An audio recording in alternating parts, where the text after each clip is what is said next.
สบายดีสบายดีพี่น้องป้องไปพ่อกับเอมี่เมื่อนี้ซิโซวะสโนกำลังเมื่อนี้เป็น first day เป็นเมื่อมอีทของสโนลงเอมี่กำลังสิไปการนะสโนลงน้อยนึงเมื่อนี้เป็นมือครับอีทของสโนลงเลยโซวานสโนลงมันลงไวพี่น้องเมื่อนี้เอมี่ก็เลยโซอยากให้เห็นว่าเวลาสโนลงข้างอีทเนี่ยเป็นแนวใดลูกชายอุ้ยหนาวร้ายแอนโทนีเซฮายอันนั้นเอ้ยเพิ่นกำลังคลีนสโนเพิ่นสิไปการคือกันคลีนสโนรถสูงๆอันแม่นของรถเอมี่รถชัวร์นะอันนั้นลูกชายกำลังหน้าเรือมบอกเอ้ยว่าเอาลูกชายขึ้นรถเพิ่นก็ยังบอกขึ้นให้แอนโทนีเซฮายหนาวแล้วพี่น้องเอ้ยหนาวแล้วลูกชายบอกอายบ่หนาวบ่ลูกเนี่ยอ้อมเอ้ยคือเขาบอกแกว่าจังไหนให้เอาลูกชายขึ้นรถ please เอาเราขึ้นรถเปิดพอไข่ล็อกแล้วนะจุดมันเตรียมหมดนะบ้านเบบี้เอาไหมให้เอ้ยเอาลูกชายขึ้นรถให้ไม่เห็นถ่ายวิดีโอขี้อยู่นี่thank you คักเอมี่ซื้อไม้แนวแนวจับวิดีโอคักขนาดพี่น้องแนวจับไม่เวลาเขาถ่ายบ่ให้มันสั้นแล้วมันก็เห็นไกลที่สุดสบายดีบนทุกคนมาเด้อมาลิสโน่กับเอมี่เมื่อนี้เป็นเมื่อมอีทที่สโน่ลงหลาย first day มันบ่หลายต้องมันเมื่อมอีทนี่นะมันสิลงเพียงแอลพุ่น thank you สิลงเพียงแอลพุ่นลูกชายเอมี่สิถ่ายให้เบิ่งหน่อยนึงก่อนสโนอันนี้รถเอมี่เมื่อนี้นี่ลงน้อยเดียวเป็นเมื่อมอีทของสโนลงนะนี่แล้วมันสิมาลงมาประมาณเพียงแอลพุ่นเลยทุกมือมันสิลงแต่ว่าเมื่อนี้มันลงเมื่อมอีทมันที่ว่ามันก็บ่ลงหลายแต่ว่าให้เห็นว่าเดือน11นี้สโนลงละอยู่นิวแฮมป์เชอร์อันนี้รัฐนิวแฮมป์เชอร์ USA เด้อพี่น้องเอมี่จะให้เบิ่งข้างหลังบ้านว่าเป็นแนวใดข้างหลังบ้านโอเค thank you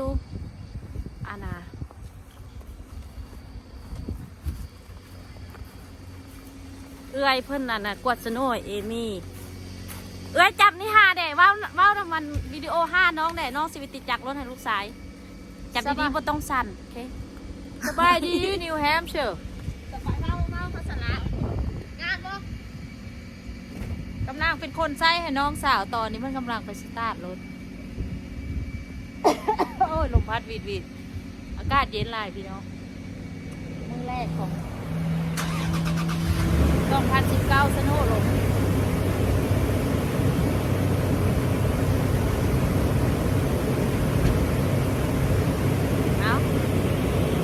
thank you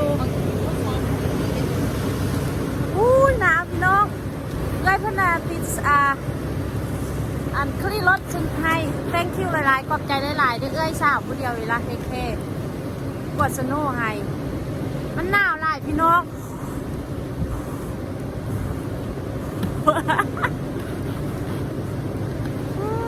หนาวอันนั้นคนทางข้างนอกมาเด้อมาลินสโน่กับเอมี่ขนาดตกเมื่ออีกได้นี่มาสโน่มายามซื่อๆนี่บอกให้ว่าวอีกเดือนหน้าเดือนไหนนี่เพียงแอลเพื่อนพี่น้องเอ้ยบอกให้ว่าวแล้วเขาจะดูดขึ้นกองขึ้นนี่ใกล้หัวคนละซ้ำเฮือนคนคนละอันนี้นิวแฮมป์เชอร์เดิมของ USA ทางภาคเหนือหนาวร้าย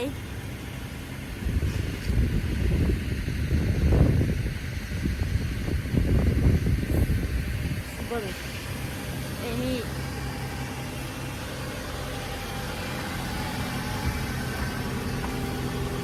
อุ้ยสโลว์my god อันนี้คลิปแล้วก็คลิปสโลว์ให้หนาวร้ายแอนโทนี hi baby เอาลูกชายไปการน้ำเพราะว่าต้องได้เปลี่ยนกับพ่อเพิ่นไอ้เบบี้โดยหน้าบ่ลูกโคโคโอ้ยหนาวหลายหนาวหลายหนาวหลาย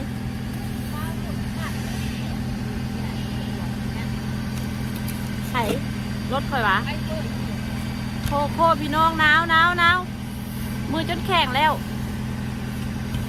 เอ้ยเจ้าก็มาพูดทางหน้ารถให้น้องเด็กมันก็บ่ออกแต่หนักโนเอาเล็กขนาดขูดนะมันเปื่อยอยู่อ่ะthank you โอ้ห่างแล้วติดมันก็ยังเป็นแค่ไล่คลีนสโนว์ไฮชาวถ่ายวิดีโอข้างหน้าบ้านพี่น้องเอมี่หันยามไปการอีกน้อยนี่ยากหลายเพราะว่าต้องให้เปลี่ยนลูก15 นาทีเปลี่ยนกันพวกไปเมียมาแต่ว่าไปส่งโรงงานที่รถประมาณ4 นาทีทอดว่า4 นาทีประมาณ3 นาทีเพิ่งนี่แหละรถเอมี่นี่โอเคเดี๋ยวไปห้องโรงงานแล้วสิถ่ายให้เบิ่งเด้อค่ะว่ามีเวลาโอเคบายบาย thank you สบายดีมาฮอดแล้วหัวยังมีสนุอยู่พี่น้องอานาลูกสายเซฮายแอนโทนีเซฮายลูกสายอันนี้มาส่งเพิ่นอยู่โรงงานกับพ่อเพิ่นเข้าอันน่ะไวแล้วก็ออกไวเอมี่หันเข้าอันน่ะเข้าตรงเวลาแต่ว่าต้องได้เอาลูกชายมาเปลี่ยนกันอยู่ในโรงงานสบายดีสนุกำลังลงพี่น้องเอ้ยอันน่ะสนุได้ขาวๆอยู่นี่สนุหมดแหละโอเคเอมี่จะเอาลูกชายไปอันน่ะเข้าไปโรงงานก่อนโอเคมาห้องโรงงานแล้วพี่น้องเอ้ยเอมี่มาห้องแล้วอันนี้ถ่ายลูกชายไปลูกเล่นไปโกซิป้าป่ะขับไปไหนพี่ลูกขมอนโกซิป้าป่ะขมอนย่างไหมลูกย่างไว้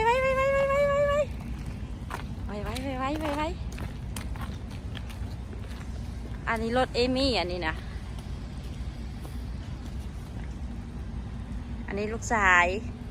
พลินสโนมันนี่สโนอันนะลงน้อยได้นี่นะจากน้อยนี่ลงเพียงแอลพลพี่น้องแอนโทนี let's go go inside thank you yeah you like it you มักสโนบ่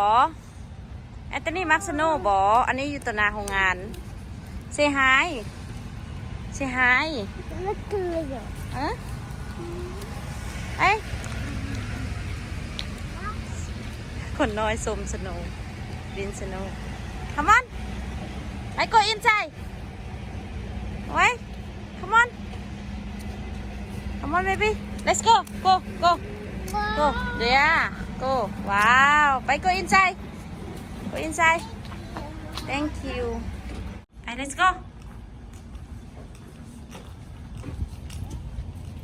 ได้แล้วพ่อคนสิพาเมือแล้ว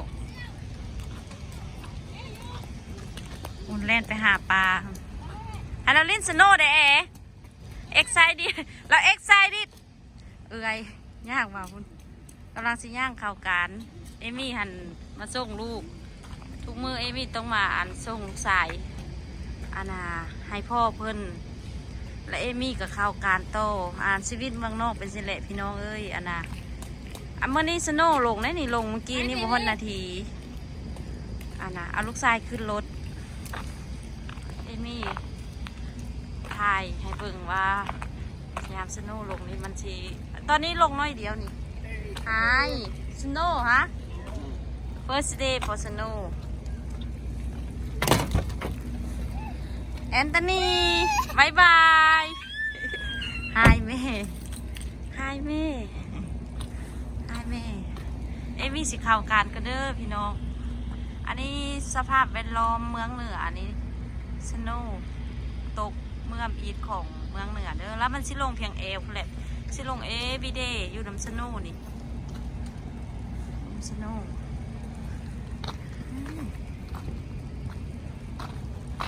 บายบายเบบี้มาม่า love you